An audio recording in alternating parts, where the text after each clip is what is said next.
next day next day next day.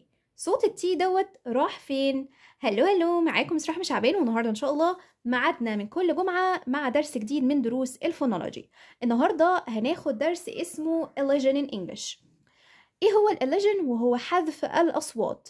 طيب أنا بحذف بناء على ايه؟ وإيه هو الإليجن دوت؟ تعالوا نشوف بالتفصيل.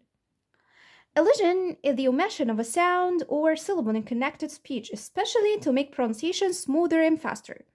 أنا بحذف يا إما صوت أو مجموعة أصوات، يعني مقطع بحاله، علشان أخلي النطق بشكل سلس أو طبيعي وكمان أسرع.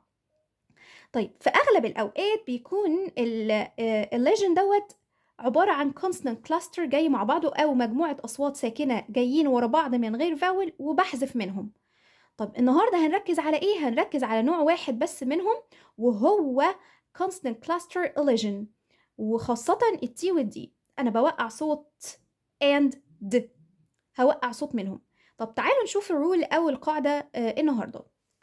لما يكون عندي consonant وبعدين ت or د sound، حاجة من الصوتين دول، وبعديهم consonant تاني، هنعمل ايه في الكونسونانت ده اللي في النص اللي هو التي أو ت or د sound؟ هوقعهم. تعالوا نشوف examples.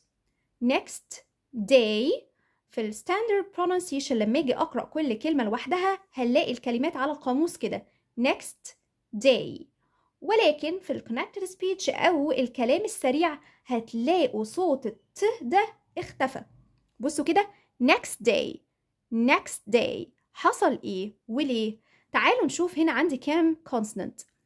عندي هنا ك س، صوت الاكس دوت عباره اصلا عن صوتين، حرف الاكس عباره عن صوتين ك س، وبعدين عندي ت، وبعدين عندي د، 4 اصوات ساكنه جم ورا بعض.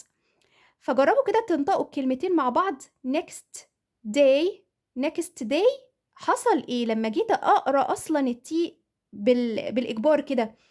هلاقي ان في صوت فاول جه هنا غصب عني، وانا مش عايزه انطق غلط، فبنشيل صوت الت ساوند دوت.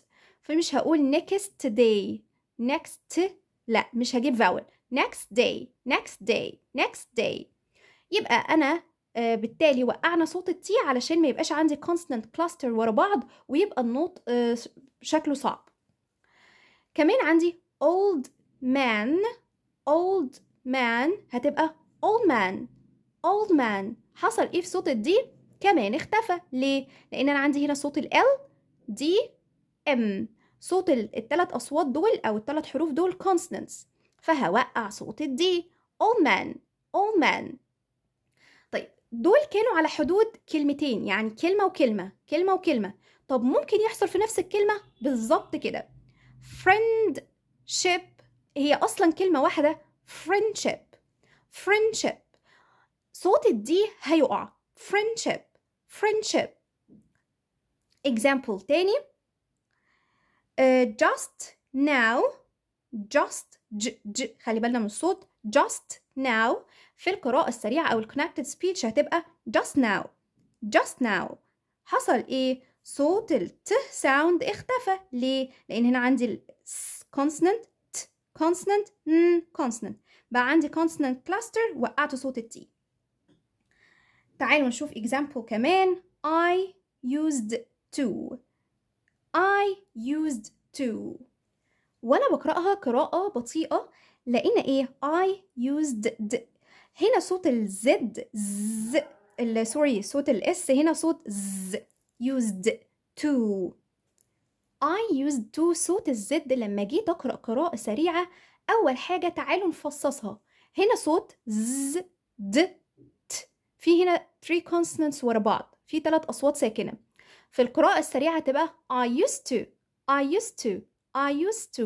في حاجتين حصلوا، وقعت الصوت الدي عملت له elision او omission، حذفته خالص، وصوت الزد اتحول او صوت الز اتحول س. طيب ليه؟ ده علشان حاجة خدناها قبل كده ليها علاقة بالاسيميليشن، وهو ان انا بغير صوت بيتحول لصوت تاني علشان يبقى متناسب او متوافق مع الاصوات اللي حواليه. هنا صوت الت دوت voiceless، وصوت الز ده voiced. فلما اجي اقراهم مع بعض هحول الفويست لفويسلس. بقت I used to I used to I used to. example كمان واخير.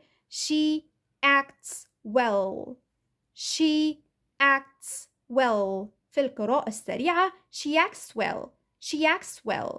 صوت التي كمان او ت ساوند اختفى علشان لقيت عندي consonant cluster ك ت س و. في هنا مجموعة consonant cluster جت ورا بعض او مجموعة اصوات ساكنة جت ورا بعض فوقعت صوت التي او الت والد. وده كان درسنا النهاردة وهو Elision in English.